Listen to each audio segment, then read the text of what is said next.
Welcome to the Ultimate Dental Podcast, the place where you can learn how to create a dental practice and a business life that you love. Listen in with Dr. David Moffet as he interviews successful entrepreneurs and successful business people and successful dentists as they share their business successes, their stories, and their breakthrough ideas, sharing pearls of wisdom that you can take back to your practice and implement immediately so that you can have that great practice with more patients, higher profits, and less stress. This is the podcast where great dental practices meet with successful business processes. Thanks for tuning in to the Ultimate Dental Podcast, the podcast where thought leaders, industry experts, and thriving practice owners reveal their very best tips, tools, and strategies that will help you grow your dental practice faster. Now, here's your host, Dr. David Moffet.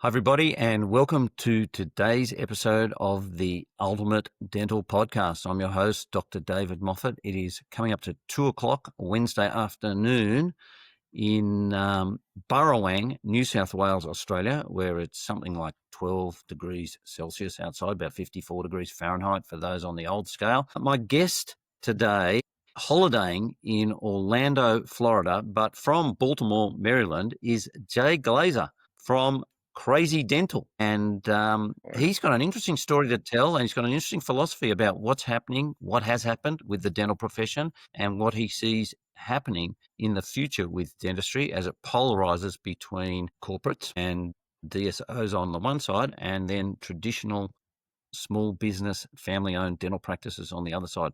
But Jay, let's start with welcome you. How are you? It's nearly midnight there. Sure is. It's 11:57 p.m. on the East Coast. So in 3 minutes, you'll be on the same day as me. Yes, I'm catching up to you. You are? I'm only behind by, I guess, like 14 hours, but I'm finally going to catch up. We'll be on the same day in the next 2 minutes. So it's I'm going to get a kangaroo and hop on over. It's interesting. I did once do a podcast around this time with someone who I thought was in California where they live, but they were also, like you, holidaying in Florida. And so, again, he was a night owl, and I was quite surprised at how lucid he was at that time of night. And I know you are a night owl, Yeah. so Yes. this should be fun. And I think what's going to be fun is you said you've got family there, and they're still all awake as well. They still are awake. They're opening and closing the door. I had one kid just hanging out next to me, like watching what's going on. I don't know if you can see behind me. The lights go out. Oh, they're still the on. lights went out. The I pool- can see a little bit of the pool light Yeah, there. pool lights are Yeah. back there, and it's cool now. It's Celsius, so I'd have to convert it, but it's I think today it was 98 Fahrenheit, which in Celsius is 36.6667, and the humidity is like 100%. So what it does here is, for those who are not familiar, even though I know Orlando is one of the top tourist attractions, holiday attractions in the United States, not the world. It like rains almost every afternoon here. So cloud cover, lightning, and it pours for anywhere between 3 minutes and 2 hours every single day, because the Florida it's a small strip of land, between the Atlantic Ocean, and now it's called the Gulf of America, formerly the Gulf of Mexico. So it's the clouds form over the waters and bodies of water, and so they have these websites that you if you want to go on an activity or whatever, pools, or you want to do some family activity or anything in general, just a personal activity, they have these websites that'll warn you when lightning's within 4 miles, 10 miles, and it tells you, and you get these phones. You can see these alerts because you don't want to get people, especially the pools, they throw you out of the pool once it's within somewhere between 4 and 10 miles. So that's what it is. And if you're in the dentist office, it doesn't matter. They're working, they're going to get paid. So. Well, one of the things I like about Orlando, and I've been there a couple of times, is you don't have to go overseas because you've got Epcot there. So you can visit all the countries of the world right there in Orlando. That's right. You can even drink a Guinness, I think, in Ireland in Epcot. As long as you pay for it, they'll have it. With tariffs, without tariffs, they don't care. So they have a Busch Gardens here, I think, which also has like a lot of different segments or sections of the amusement park based off different countries and stuff. Yeah, it's cool. But anyway, tell us a story. How did you get into dentistry in terms of being a seller of dental products to dentists? How did that happen? So I've always been thankful to God that I grew my teeth from when I was a little baby. And as a debt of gratitude, I figured, I'm going to give back to my, but no, in all seriousness, I was in the nonprofit sector once I started my, I guess you call it career, whatever it is. I mean, I do thank God for my teeth. There's no question about that. But the little ones and now the adult ones. But, and then I was in the nonprofit sector, I guess for, I don't know, 12 years, something like that, 13 years. But there were some, times I got in retail furniture business, whatever it was. And then it was time to hang up the cleats there and go find something else to do. For whatever reasons, I was living in Atlanta, Georgia. For those that are not familiar with the geographics of the United States, that's called the middle of the eastern side portion of the country, Georgia. And Atlanta has one of the largest cities in the United States. So I was there. A mentor of mine heard about this opportunity in a company called DC Dental, which is actually the parent, the flagship company of Crazy Dental. It's really the same company. I guess we'll get into that in a minute. Crazy Dental is a buying club within DC Dental. It just happened to be that the head at the time of VP of Marketing and Sales was a good friend of mine. I grew up with him. He's a year younger than I am. Grew up around the corner from each other. I used to go to his house and play on the Commodore 64. When it came out, and that was like a new thing, and they had a little disc you have to stick in there and go play a game with. I just heard, I think yesterday, AOL finally just shut down their dial-up. But it was like even before that. So this is, I guess, in the 80s, late 80s, and I played Commodore 64. So I never see. Thank God he hired me, and I started out as a sales rep, and thank God, it was 14 years ago, 13 days ago. Well, actually, it really started July, but kicked in August 1st, I guess, 14 years ago. So 2011. And that's okay. how and then since then, I've learned absolutely nothing. No, I've learned a little bit. I've gone from the rep stage to business development, and it's been a great tour. We have a bunch of teams that work with us now. We've got a lot going on. So, and the company that I'm with is grown from $24 million a year in sales, upwards of $150 million a year now. And the goal next year is to hit about 200. And the next year is at 200 million. We'll get projections to do that. So it's a great opportunity. So the opportunity there is obviously you can help dentists buy more products, or you can help dentists buy more products from you and not buy products from your competitor. Which way is that going for you? Is it that people are realizing that they are paying too much for their dental products, and so they're coming to you because they can get a saving from the regular big guys out there? Is that your marketing angle? It's funny you asked that. The answer to that for me is yes. Maybe to our CFO of our company, the answer to that is no, because he doesn't like the margins eroding and trying to get numbers up. But yeah, for a company such as ours that are like to your point, that you have the big boys, if it's fair to call them that. You have the Shine, doing $6 billion a year. Patterson the $4 billion, somewhere in that range. That doesn't include only supplies; it's also equipment and many other services that they offer. But you're talking about companies stretching between $5 and $10 billion a year in sales. And then you have Benko, and then you have Darby, and then us or Safco, depending who you ask. But yeah, the real way to get in is to pull is on price, and also I think relationships. Relationships really matter. It helps us, and it helps people trust us. It sees that we're growing. And in our early days, it was all about price. There's such a thing as a fax machine. I don't know if you remember those. I know we would fax pricing out, and we would set things up, and that's really how we built up. That's a lot of people. That's what we're known as. And on the Crazy Dental side, we go ahead. We look at the pricing that's advertised on our competitors across the board, and when it's authorized. We're not in the grade game anymore. We were a long time ago. We left that almost 10 years ago. But we're in that space, in that footprint. We can't just. A lot of our competitors will bring you in at a low price and then we'll jack you up. We'll start charging you more when they think you're not looking, and most people aren't. We can't play that game because our competitors dictate to us, what the price is going to be. So to answer your question, I guess full circle. It's really price. We make that, we build our business off price and relationships. Customer service is huge. To me, it's those three ingredients. Customer service is I know from a guy like me who travels a bunch to different conferences and meetings and whatever, when you rent cars or when you fly on airplanes or when you meet with people, the presentation, the way you talk to them, that's huge. And people get trust. And that will never go away, even with AI, as big as, small as it is now, but it's rapidly growing. And I just saw an article that I think there more people have become billionaires faster than with AI than any other space, history. I don't know what history means because no one really knows what happened a long time ago. But that, that's what we say. I think it's an incredible. I'm sorry, one of my kids are talking. It's so that's really how we.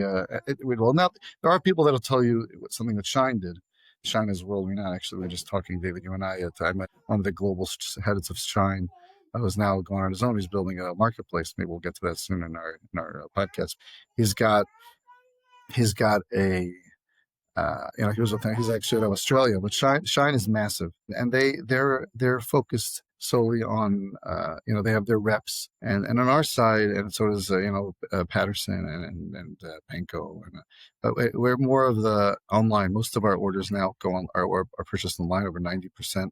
We don't have reps that go knocking door to door. It seems that's taken a turn a little bit. Not everybody wants people knocking on their doors. With AI and with marketplaces and stuff, it's becoming more and more apparent that that's the future. That's where things are going. And I think you're going to see soon also. I was just at this DSO conference last week, and people were telling me that, some of the larger companies, what they're doing now is similar to what Jeff Bezos did in Amazon and Amazon Basics, where they'll see the top products that are being sold. They'll go ahead and manufacture those products themselves. Like, why should we go through a manufacturer and sell someone else's product? We'll just make it ourselves and sell it. And I think you're going to see that soon becoming a major phenomenon within dentistry, that the same product that you used that was like this big manufacturer name, you're now just going to buy a house brand because of price. The margins are shrinking. There's less meat on the bone. And that's where things are going. And as competition becomes more fierce because of the internet, not less fierce, I think that's what's going to happen. So if that happens, then the DSOs are they have a big advantage because they've got more usage of these things. It's going to be hard for the small dental practice to manufacture their own composites and gloves themselves. They're still going to be buying, they're going to be paying more. And so absolutely, they'll get swallowed up. They want to compete on price, they're going to get swallowed up. So that the only way they can compete is customer service and experience. Bingo. And that was no my patient anywhere knows whether the dentistry in their mouth is good. As long as it doesn't hurt, they think it's good. Even if they've got to pick food out of it, they go, it doesn't hurt. Even if it keeps breaking every 6 months, he doesn't charge me to fix it because it doesn't on my insurance. It must be okay, and it shouldn't be like that either. But yeah, I think people will buy from experience, and it's only when the experience goes bad then they start saying, well, why am I paying so much for an experience that I can get anywhere, as opposed to bingo. Yeah, if I've got a good experience, I'll keep going there. Bingo, 1,000%. And like you said, to your point, the patients just want to be taken care of, and with the TLC from the dental office. And at the end of the day, it's the same product. So for us as a small company just trying to, make headway and giddy up and, climb up the mountain. It's row upstream, as they say. I like to say it's clear. It's those three ingredients. It's the price, not even though the financial people in the company may not like that, but that's reality. So it's price, it's relationships once people start trusting you and working with you. And third, customer service. And there's a fourth, which I think, which I was alluding to earlier, but I think it just kept a different train of thought. I think shipping is a big deal. And that's something that Amazon, I think, instituted at least in the United States. And that's, next day, same day. Originally it was 2 days. Now they're pushing things back a little bit to 2 days. I think it's gotten too expensive. But that's a really important piece. That's shipping. It's huge. People expect in general. It's the age of the internet. It's the age of how things are rolling wherever you buy. They come and they're expecting it right away. So sorry about that. So it's crucial and it's very important that people understand that they're going to receive their products in a very short period of time. Now, today, it used to be people would order once a month and they'll have what they need. They're organized. They have their list today of people's demands. So they'll order like one thing today and another thing tomorrow. And then the end of the week, 10, 15 things. And then the next week they'll order a couple, because they're just thinking like, what do I need the next few days? because our minds are now trained that I'm going to have it tomorrow. If you're a TikTok, you look at Facebook or LinkedIn, whatever social media platform you like to use, or even TV, everything's just right away. It's quick, it's fast. You're on your phone. You read these articles, or you speak to psychiatrists. People can't focus, they can't think, because everything's just speedy. So that's the same thing with shipping product. And they're not happy with you if they don't get it right away, because they're expecting it. My patient was here, my stuff's not here. Okay, the delivery company, the tracking was done. Well, and it's your fault because the delivery company didn't get it there.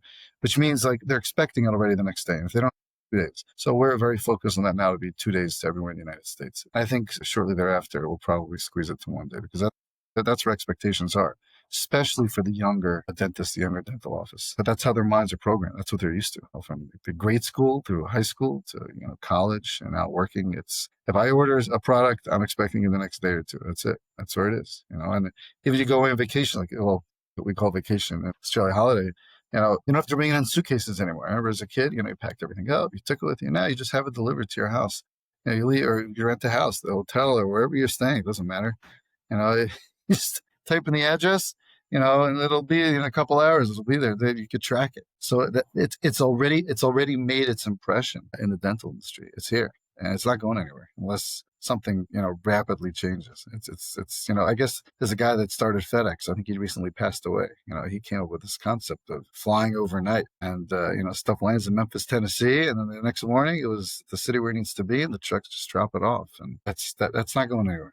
That's the speed that we live in. How do you like then that as a distributor, if you've got people placing 20 orders a month instead of 1 order a month? Is that annoying for you, or it's just how it is? So when it comes to, that's a great question. So it's like a two-edged sword. So I guess we'll start with the positive first. The positive first is order whenever you want, as much as you want. We love it, because just stick with us and give us everything, right? Also positive, whatever it takes, we're there for you, and we'll make sure that your customer service is taken care of. So yes, we want you to order. B, we want to service you. On the opposite end of the sword, it's costly, because it's a lot less expensive if you order 15 products, of which many of dental products are very small, so you could put a bunch into one box, obviously, packed accordingly, and it's safe, and it's not going to explode, and you're not going to lose anything, and it's done nicely and orderly. But you get your box, and then those 20 items in one box, great. If you order 20 times over a month, that's potentially 5 or 10 different boxes, right? And each box costs us more than you're actually paying for shipping. A lot of people don't pay for shipping. Some people pay for shipping. Let's say we charge $8.95 per box. I'm sorry, $8.95 per order. So you charge $8.95 per order. So if we can get 20 items in one box versus 20 different orders and 10 different boxes, that's costing us a lot of money. And you multiply that by 10, 15, 20,000 offices that order from us a year. It's heavy. It's heavy, and it's expensive. So our preference is, of course, we'd rather you order once or twice in a month, get it all in. And especially today with AI and robots and the shipping systems that we use, conveyor belts, and I like to call Amazonian. Right? It's just, once the order's in, 5 minutes later, it's in a box. It's ready, prepared to be on a truck. We have a new system we're now implementing in a new warehouse we're building, where when the order comes through, the systems know the order. It knows what's going to be in each box or how many boxes. It prints the box. I shouldn't say prints the box. It manufactures the box on the spot. It goes through the conveyor belt to know exactly where to go, puts the box, the robots, the boxes, put it all in, boom. And it knows when it's being picked up. It's insane. That's from way with technology we had years ago. It's night and day. So that again, that also takes more time. It takes more effort, and it's always better if you order. And it's more organized for the office. They know their stuff's coming. But at the end of the day, we'll do whatever it takes. So to answer your question again, full circle, it really depends on how you look at it. And our job is in sales. I find, and I think most people will tell you this, that if you please your customer, you stay in business. If you make life difficult for your customer, you're done. You're never going to make it. So from our perspective, whatever it's going to take, that's what you have to do. But at the end of the day, it may cost us more money. It may be more costly. It's just how it works. Well, I guess it's going to go right to that end of the spectrum, Jay, if we can start buying eggs one at a time, or we can start buying bread one slice at a time. And I don't think that's ever going to come. Although I think Kramer tried to do that in a Seinfeld episode. or it might have been just a TV advertisement that I saw him try and do that, just one egg at a time. But as a dental practice, and again, as a coach, I try and get my clients to say, well, how many fillings do you do in a month? Order 6 weeks worth. And then you know how much composite you're going to need. How many impressions you're going to take, or impressions is old language now. But the principle is you should be able to forecast, and then you should also be able to schedule. This is another issue that the reason dental practices are ordering bit by bit by bit is because their days are so up and down and up and down. And dentistry for dentists should be, I worked it out. So I wanted to know that it's the same for my staff. They get out of bed, they know how much money they're going to earn each day because they're on a salary, right? And I thought, Why can't I have that in a day? Why can't I say, well, I'm going to do 12 crowns in a week, so I'm going to do 3 a day for 4 days, all right? So that I'm not doing 6 one day and none the other day. I'm not even gluing 6 in and not cutting 6. That's still, how does the money flow? You want to make sure that you get out of bed, you're going to get rewarded. And therefore that then affects how much product you have. And a lot of dental products don't go off. Bibs don't have a use by date, do they yet? I know that. I know you put something in an autoclave and it's got a bag on it, it's sterile, but it's got a use by date and nothing gets in there. Like, how does that work? But anyway, don't get me on the illogical You'd be surprised. Some of these people call us and say, like, well, these bibs are expired. These tissues are expired. Yeah. Exactly. Yeah, and those things, by the way, are like a fixed cost when it comes to shipping, to your point of, because those are what we call like bulk items. They come in just a box, which is already, signed, sealed, delivered. It's already in a box. So that's a fixed cost. So those are, but it's more the smaller items that people just piecemeal, and they just buy here a little this and a little that and a little that, a little this, and gives people a headache, but it's okay. I mean, and it's, it most definitely cuts into profits. There's no question about it. If someone could figure out how to convince offices to be more organized themselves, and also order a lot more at once, it can move the profit margins points, which is in this business is huge. The supply business, the margins are very, very thin, very, very thin. Equipment, software, they're much larger. Sometimes what some of the the larger manufacturers, distributors will do, they'll tie people down. They'll say, hey, you guys order the software from us. If you order this equipment from us, then we'll give you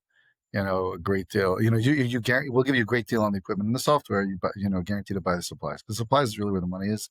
Equipment, it's worse than supplies, and the same thing with software. But if you have them locked in, then there's nothing they could do. So you're going to make your money back on the supply end, and then they'll probably charge you more on the supplies to make up the difference. They don't tell you that.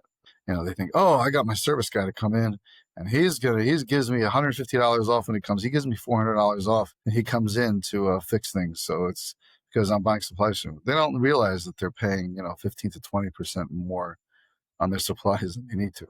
If for sure 10%, and often more than, whether it's a solo practice or a smaller DSO, because he's helping me out. Of course he's helping you out, because he's got you locked in somewhere else. Nobody works for free, but there's a convenience to that. There's but there's a convenience factor where I know my guy, I'm friends with him.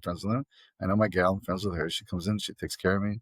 She's got, and that there's some people really take to that, and it makes a big difference, and it's becoming a harsher world out there, because you have, to your point there early on, they have DSOs now that are, I think I just heard the stat last week, that's 26% of dental offices are large DSOs, not emerging DSOs where it's like, 3, 6, 9, 12, 15, 20, 30 offices. People that have, let's say, 100 locations or more, I don't know, maybe 80 locations, I don't know the exact arithmetic, but it's 26%. That's a number. That's over a quarter. It's over 25% of products, and it's growing fast, because some of the larger guys are swallowing up the smaller guys. And there's talk of this, it could be 50% in the next, I don't know, 10 years or so. So it's moving quickly. And what happens is the solo practitioners end up paying more for their supplies and equipment and service than the DSOs pay. So now there's this new movement where some call it GPO.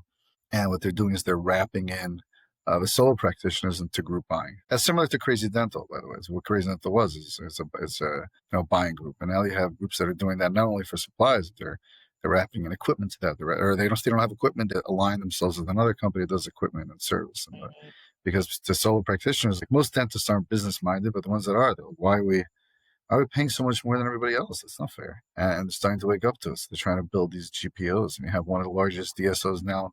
They're very picky, in particular, about who they accept into their DSO, But now they're starting their own GPO, potentially for these offices to join the DSO, but at least they'll save the money on the GPO, and it locks them and it ties them into their philosophy and the way they run.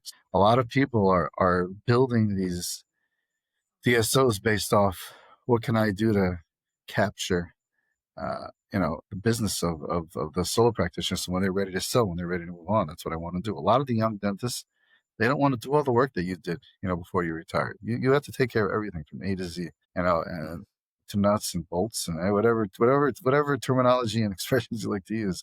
Today, like we talked earlier, there's no attention. People want their stuff the next day, whatever. They don't want to deal with that at the end of the day, going through all the paperwork and make sure the coding is right and billing and invoicing and all the drama that goes in with, the people in the office. And they don't want to deal with that.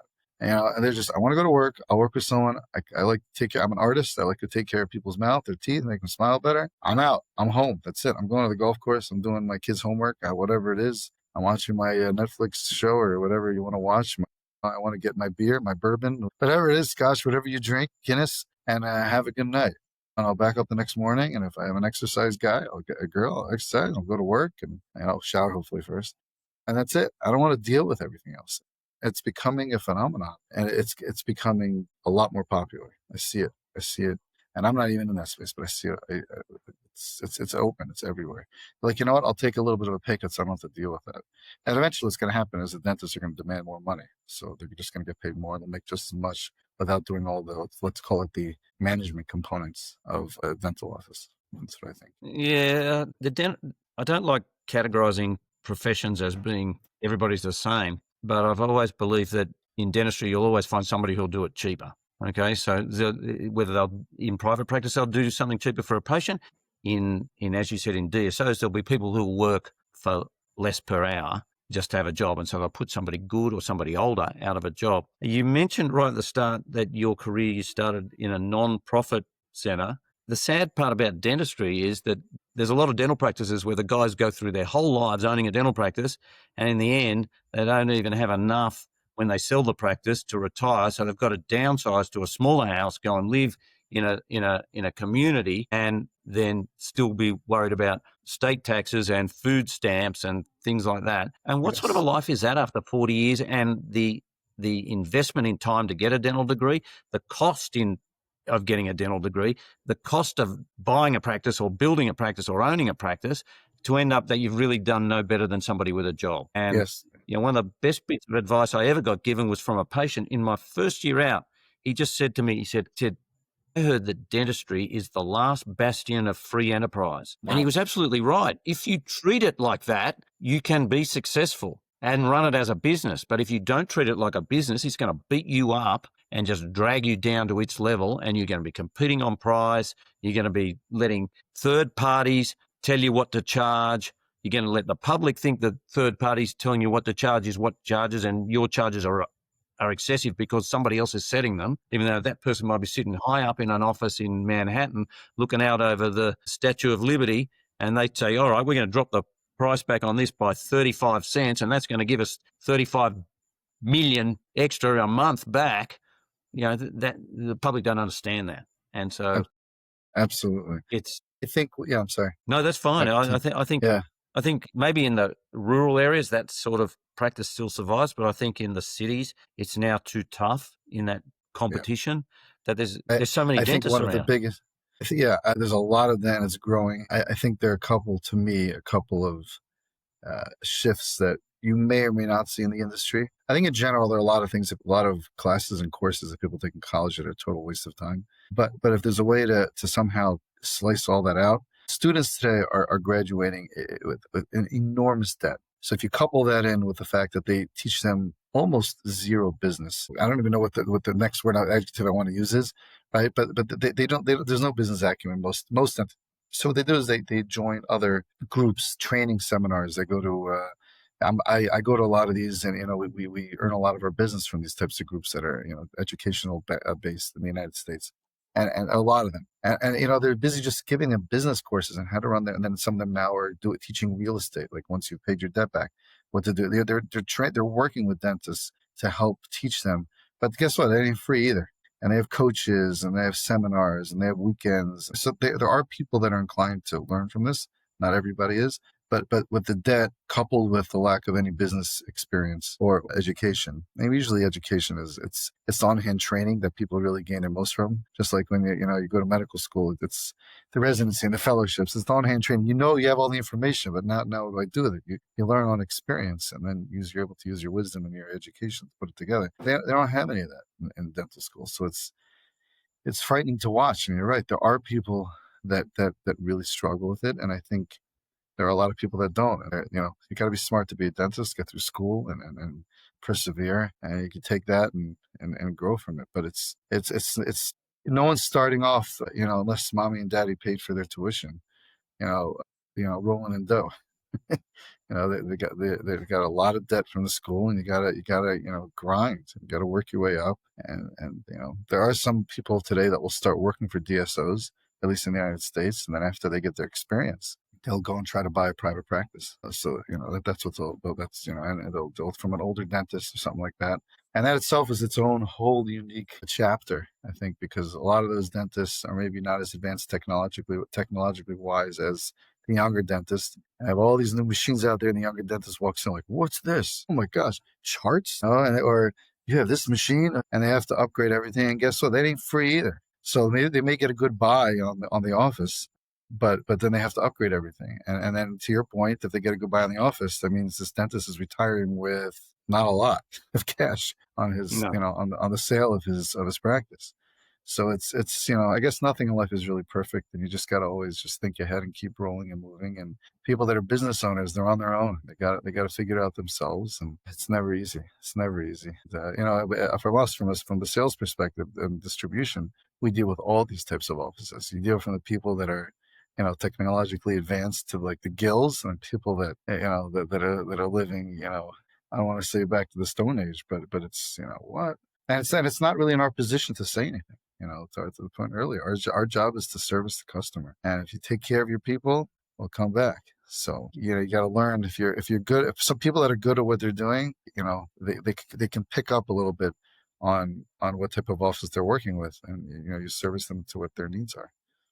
It's part of the. I don't want to use the word game, but it's really what it is. Well, we do the best we can. Yeah, it's tricky. I learned quickly that, and you talked about dental reps. A dental rep will come in and tell me, so-and-so's office, when I'm in there, there's never anybody in there. They can't be that busy. But I learned very quickly that office may have nobody sitting in the waiting room, but the guy might be doing a full arch of crowns. And if he's doing one in the morning, one in the afternoon, he's financially doing pretty well. And I think it was Ray Bertolotti. You remember him? Raymond Bertolotti from California. He was the Total Etch composite guy. He came out to Australia and he was selling Total Etch. And people were saying, the dean of the Faculty of Dentistry of Sydney, he actually said, Total Etch, total bullshit. Well, now it is Total Etch. So the dean was wrong. But Bertolotti said this. He said, it was just a throwaway comment. He said, what if you doubled your fees? He said, you'd probably lose half your patients, but you'd still be making the same money, and you'd be doing half the work, half the overhead, and half the stress.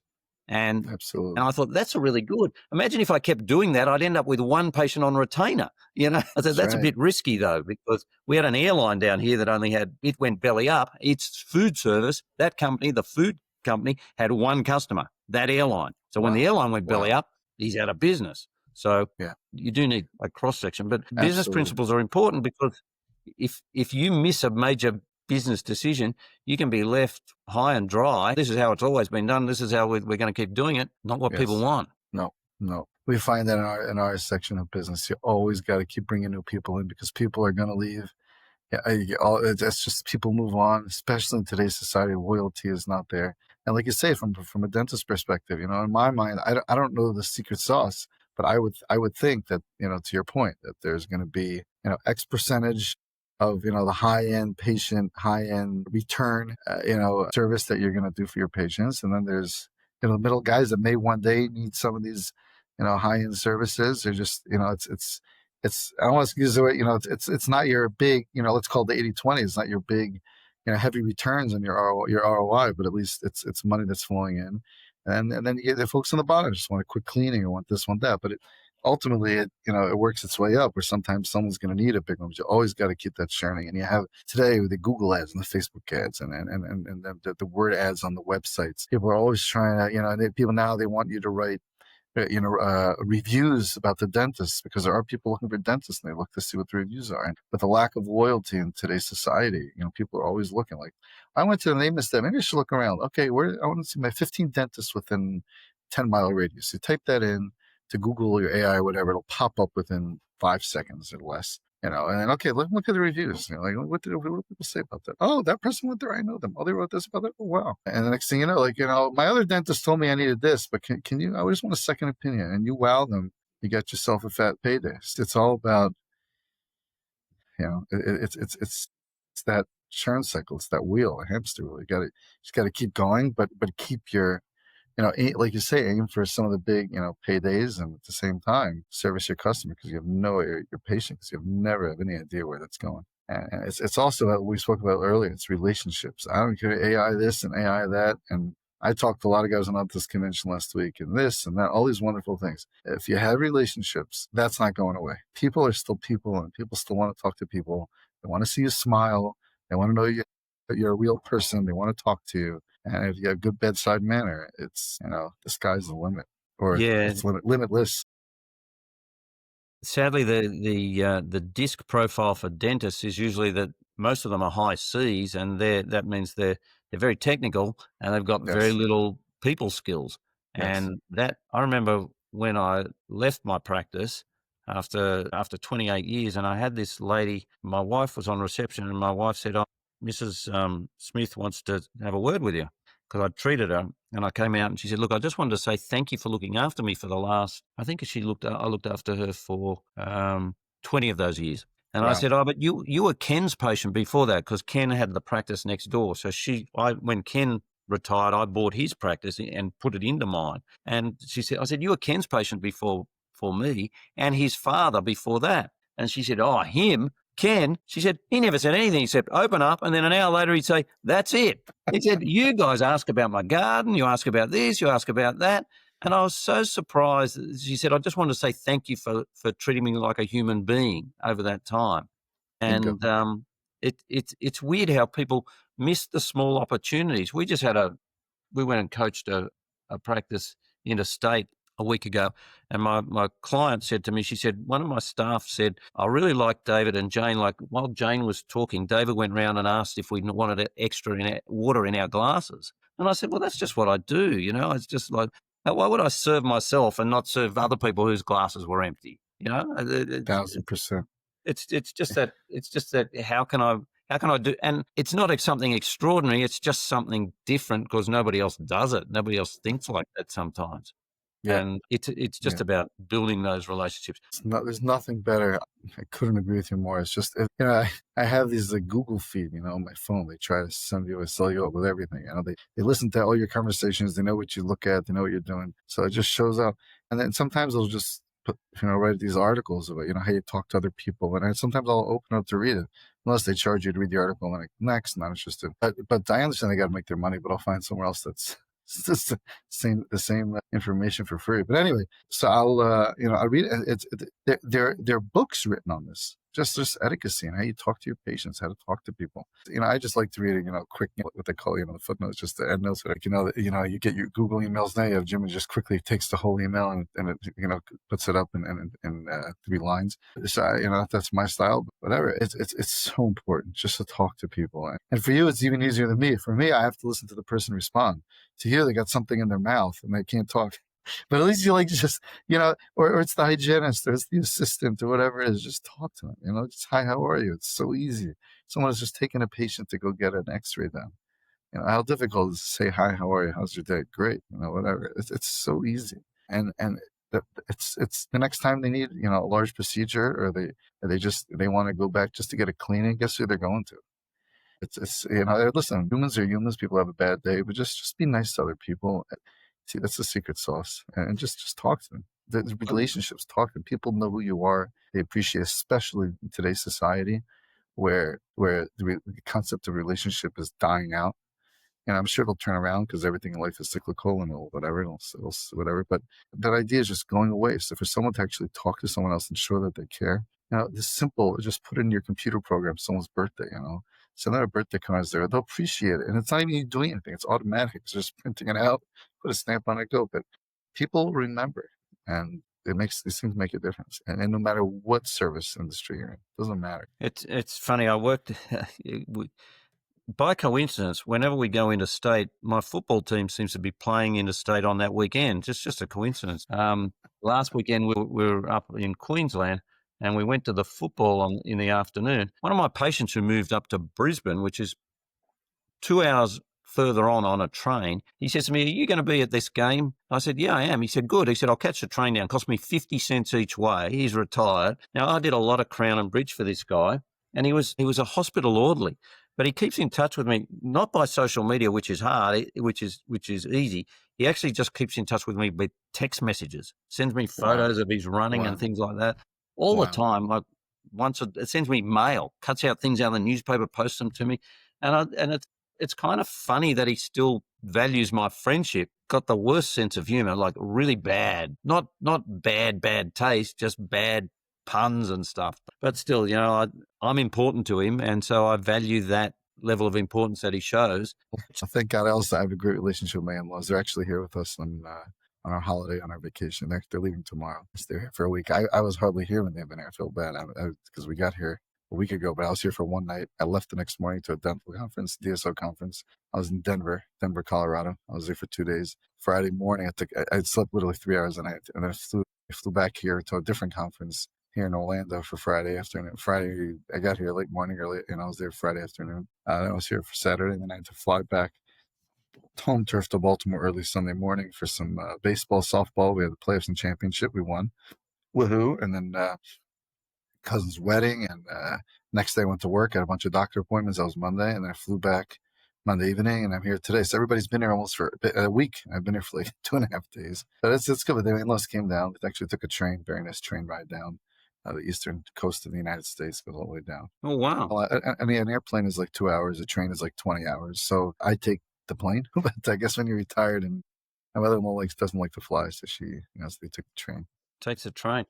Yeah, I could. I don't know if I could do that, but takes a real man like my father-in-law to do that, and that was great. So it's good they're here. It's really nice. Grandkids are here, and their grandkids. Very nice. It's really very nice. So it's good to get away a little bit. Although I usually work when I'm away, but that's fine. And thank God, it's good. It's good. Tell me about the dental conferences, because that's an important part of dentistry.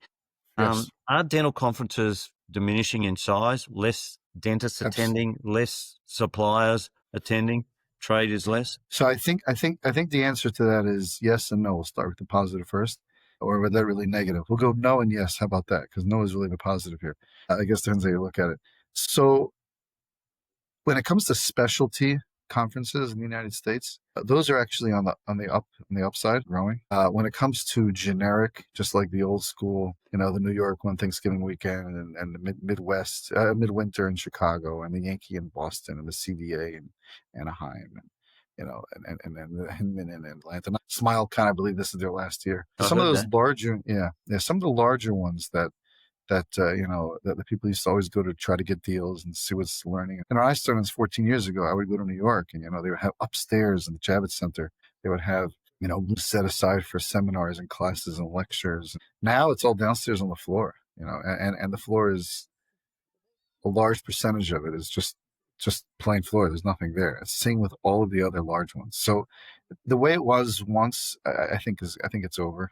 At least, again, everything is cyclical and may come back, but I don't know if that's going to come back in our lifetime. I think with the event of everything being free CE online, wherever you go, you can get CE and it's free. So the younger people don't go at all. Very few, I should say, go. Very, very few. It's primarily foreigners or kids going to assisting school, and they want to learn this, they want to learn that. It's seldom that you're going to see, a core group of people that unless they're like educational geeks and they just love learning and they're just not interested in doing it online, or they want to learn online and also hear from someone live, which is always better when they're live anyway than online. Those are the people that show up. Other than that, so that world is I think, is slowly dissipating, or rapidly dissipating, depending how you look at it. I think the specialties like the DSOs and the GPOs and the coaching and the one, those guys are taken off. You don't need to have 10,000, 20,000, 50,000 people there, right? Because those people pay anyways $50, $100, whatever it costs to go. These guys are charging, $1,000, $2,000, $3,000 for a weekend, or called DSOs tend to be during the week, and then and the specialty, like the education stuff, are more on the weekends. People are going to very nice hotels. They wine and dine them. They don't feed them all meals, but they get a bunch of meals, and they're there. And it's broken down instead of hour seminars, maybe to 45-minute lectures, right? Because people can't sit as long anymore. And then they have entertainment now.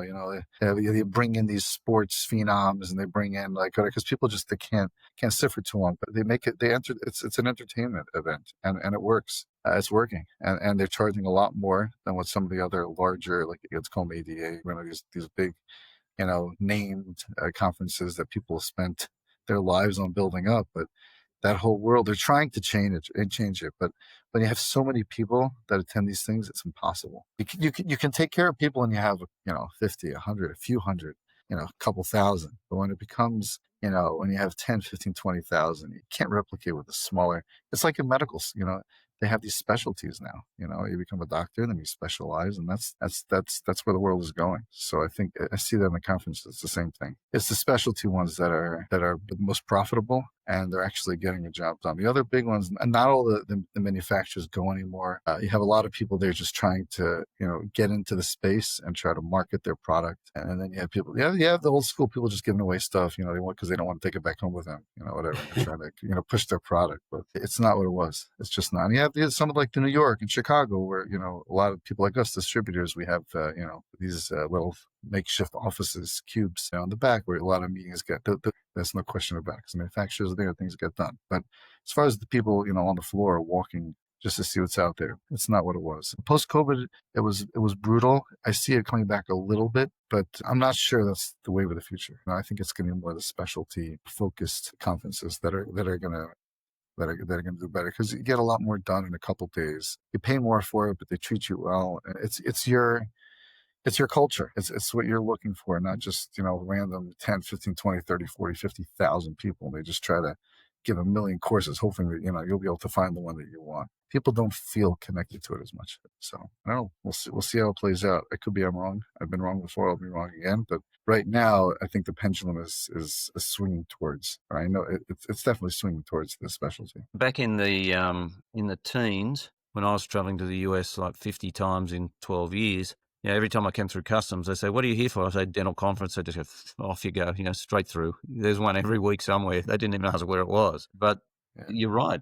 With SmileCon going, and definitely I'd heard this, that big companies aren't doing every conference now. They're maybe picking the big four even, and not even maybe three of the big four now. So it's changing. But I am hearing that with the specialties, maybe like sleep dentistry or aligners, those are growth areas in dentistry. Yep. And and it's also education, something different, something new. People want to hear about it. They want to learn about it. They want to know about it. And it talks to them, and the people that are lecturing, and everyone that's there. You're surrounding them for 2-3 days, whatever. They're talking to you, and you're all focused on the same subject matter. And you meet people that are going through the same, innuendos that you're going through, and you talk it through, and it's valuable. And that's something you can't get in these massive, large conferences where, okay, so they have nice places to go out and eat. Okay, it's important, but whatever.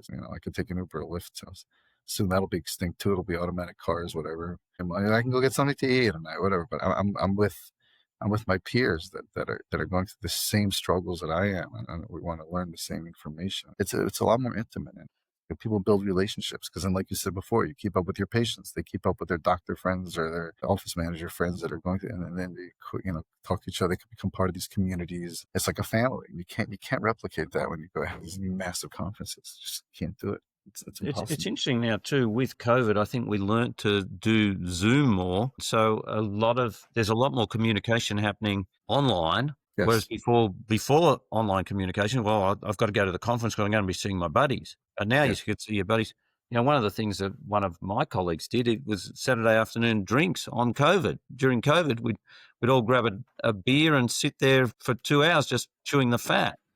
20 or 30 guys. That was really a good way of keeping in touch. And a lot of these guys only ever communicated via email before.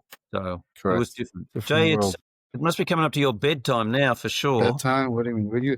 To your point when we started, a night owl is a night owl. So yeah. Like, I'm waiting for the sun. What time's the sunrise there? I was literally plugging in my battery because I'm sitting outside by the pool. There's no outlet here. So I just plugged in a battery to see if I can buy myself some more juice. It's a sunrise here is probably in 5 hours, something like that.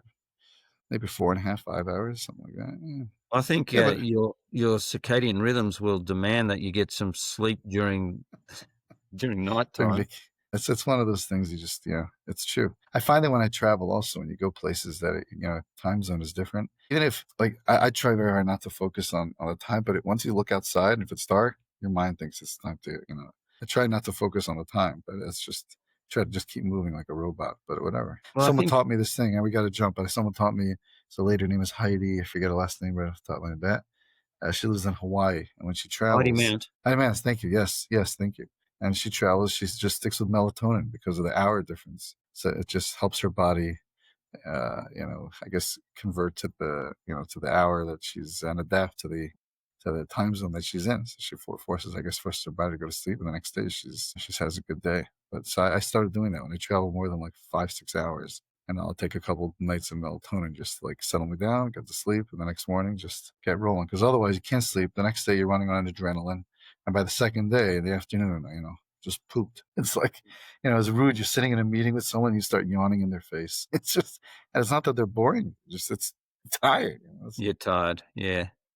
Well, you know that we flew to the United Kingdom for the first time since before COVID. We hadn't been overseas for 5 years, and we flew Sydney to Perth and then Perth to London, 17.5 hours direct flight, Perth to London. And it's good because you get a meal when you get on, and then they just put you to sleep for 14 hours, and then they give you a meal before you get off. Immediately you're getting off at 4:30 in the morning London time, but you've had a good long night's sleep to make it a good go of that first day. I think we had a nap about 4:30 till 5:36, and then after that we were fine. And it was the same coming back.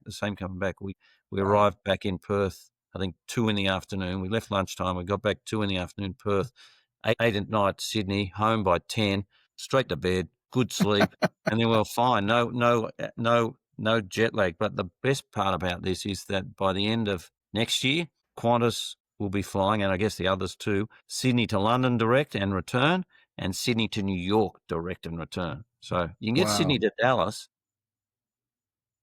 Wow. Sydney to New York direct is huge, because back in my early days of flying, like 2007, if your meeting ended at 5 o'clock in New York, you couldn't even get to LA on time to get the night flight home. Right.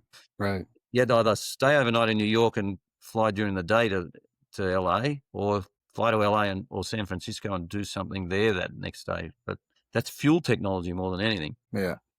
The scary thing about plane travel is that I heard this, and it's probably still true, that a third of the fuel on a jumbo jet is there to carry the rest of the fuel. Wow. So that's I didn't the know way. that. Wow.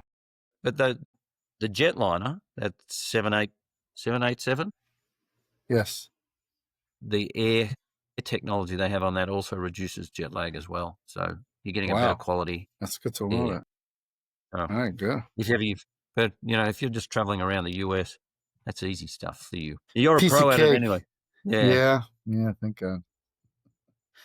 Well, Jay, I appreciate you inviting me on. One of the most famous guys in dental, and you've brought a lot to the industry, and it's truly an honor. I'm not just saying it; I mean it, and I hope we can do this again. I think we've done this twice now, and it's extra special. I think last time we did it was like a crazy hour for you. It looks like you see eyes in the back of one of my kids.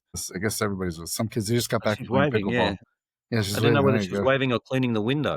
Probably she's fanning me to give me cool. But I think we did it. So we did it the opposite. It was like a crazy hour in the morning for you, and so now we're even. But on the night during the day. But I really appreciate it. It's truly not always that I get to speak to someone who's been a successful and a leader in the industry and a wave runner, as they say, but also someone who's still in it and and taking care of their the people that are in the space.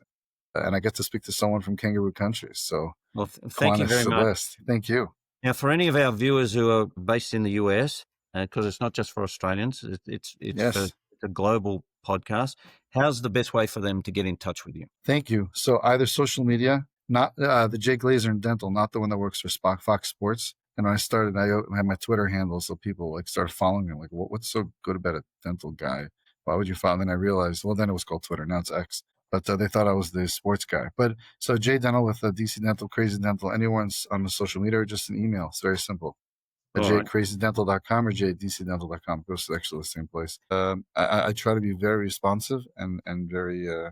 I don't elude people and try to be one of these like tough guys, ignore people. I try to be a people person, and I enjoy people. I like people. I love people. So you can ask my family. We go places. I'm the guy that gets stuck just talking to strangers. So I love the opportunity, and people of those in the United States. There's an opportunity for us to do business together. I'd love it. It's very easy. Either we're guaranteed to be the least expensive, whether it's solo practitioner or DSOs. And my team will definitely take great care of you. You can send us invoices. We do comparisons. We'll spit it right back to you. And 95% of the time, if not higher, they're better off. And that's, we don't have the middlemen, middle women. We take care of our people. And like we started out, circling back again from this great conversation. That's how we get in the door. And we don't just, once you're in the door, just squeeze you and start taking more of your money. We keep it that way. So the margins are lower, but people are happy. And some people go on volume, some people go on, on quantity. And to us, it's right now, we try to do both. And does it always work? No, but we do the best we can. We're growing. So it's working. Thank God. Well, Jay, I think everybody who's watching this podcast will understand and appreciate that you are one of the genuine guys, and you're there to make a difference. And it is all about relationships. So thanks again for being a guest. I really appreciate it. You. Is it 1 o'clock in the morning now? It's 12:59 according to my computer. Yes, just at 1 o'clock. There you go. Yes, there you go. And to you, it's what, 3 o'clock now? 3 o'clock in the afternoon. Right. So soon, by you, the sun is starting to descend to sunset, and by us, it's starting to ascend to sunrise. The beauty of the world. One day, maybe I'll make it to Australia. That would be pretty cool. Well, as I always say, if you come down to Australia, you only need a one-way ticket because you'll never want to go back. I guess I have to try it to know the truth in that statement. Yeah, it's. I got a friend who spent 6 months in California and 6 months in Cape Cod, and when he's in California, he volunteers he's retired dentist, volunteers for the Reagan Library, and he contacted me 2 years ago, and he said, we're coming down for 9 days to Australia. I said, what's going on? He said, Reagan Library's changing out an exhibition, putting in another exhibition, so we got 9 days off. So we're just jumping on a plane, and he doesn't take any other luggage except carry-on. So I said, quick organisation, got together with him, and it's just great. And he said to me just recently, he said, I think I'm going to come down again. We've got another exhibition changing over. So I said, let me know. Yeah, lovely guys. I know one of the guys that actually started, I guess this could be the nice ending. As a kid growing up, I actually grew up in Baltimore also, so up the block from us. Parents, bestest of close friends. My mother and this lady, their families are very, very close. My mother still plays Scrabble with her. I think every Saturday night. But anyways, it's been going on for 30, 40 years, whatever. It's a long time. Anyways, so for some people, it's a long time. So her father, bless his memory, he was a big Reagan guy in California. He was very, very close with him, and I think he helped build the library once, when the president, I guess after his second term, President Reagan. Very, very, very close family friends. But anyway, all right, small world after all. Yeah. I've yet to visit the Reagan Library, but so there you go. All right, so now your friend's going to make you come back here. That's all. Mm-hmm. I got to he'll get you free tickets. Aren't they free? I probably took the words out of my mouth. I would think so. I don't know. Most libraries are free. Yeah, I would think so. I mean, listen, it's all tax dollars building it. So, and it's supposed to be an honor to the president. So what kind of honor is it to the president if you charge people? I know, we're near Washington, D.C., and most, I think most, I can't say all, but most museums are free. It's tax dollars covering, and it's an honor to the country. So it is. All right, cool. Thanks, Jay. Thank you very much. I'll be in touch. You too. I'm looking forward. You enjoy the rest of your day. Okay. We finally caught up to you. It's Wednesday in both parts of the country. Thank you so much. It's really an honor. Thank you. A privilege. Thank you so much. Thanks very much. You're welcome. Thank you. Take care. Bye-bye.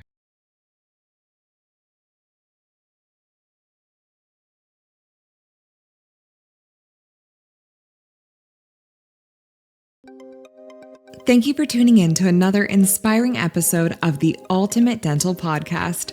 We appreciate each and every one of you for being a part of our dental community and joining us each week on this incredible journey.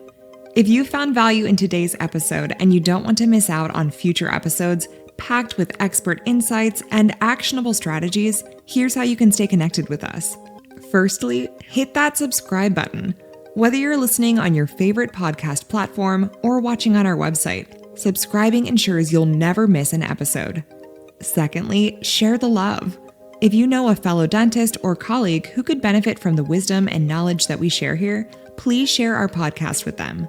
Also, please share the podcast on your socials by simply clicking on the social icons wherever you view or listen to this podcast. Together, we can all do our bit to elevate the dental profession.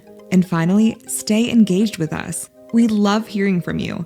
Your questions, comments, and feedback fuel our mission to provide the best content for your professional growth, your personal growth, and for your practice growth. Remember, your journey to creating a dental practice and a business life that you love is our mission, and we're excited to be your trusted guide along the way. Thank you for being a part of the Ultimate Dental Podcast. Until next time, keep smiling, keep striving, and keep on tuning in to the Ultimate Dental Podcast.